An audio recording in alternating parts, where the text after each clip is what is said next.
सुरुवातीला महत्त्वाची बातमी बघूयात। रोहित पवार यांच्या अन्नत्याग आंदोलनाच्या ठिकाणी भाजपच्या किसान मोर्चाचे प्रदेश सचिव यांच्याकडनं गोमूत्र शिंपडून शुद्धीकरण करण्यात आलं। माऊली हळणवर यांनी गोमूत्र शिंपडून शुद्धीकरण केलं। सरकारी कारखाने असतील किंवा बँका, दूध संघ हे डबघाईला आणले। अशा लोकांच्या आंदोलनामुळे पंढरपूर अशुद्ध झालं होतं।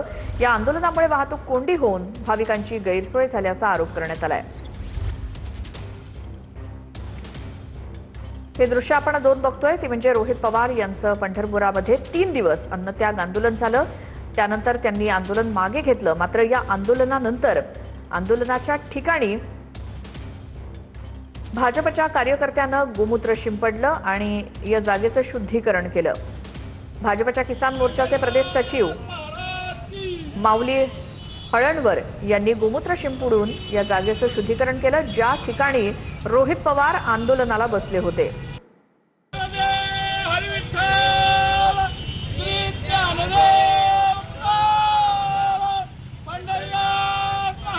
आमचे प्रतिनिधी रवी लवेकर आपल्या सोबत आहेत फोन लाईन वरती।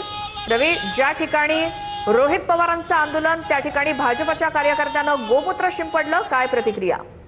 बरोबर आहे विचार खरं तर 3 दिवस हे रोहित पवारांचं आंदोलन सुरू होतं।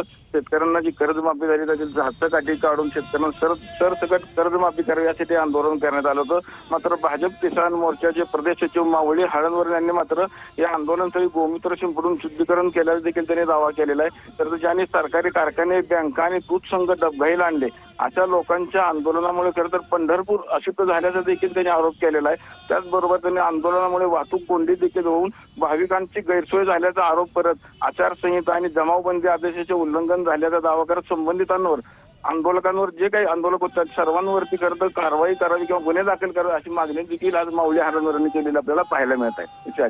रवी, धन्यवाद या माहितीसाठी।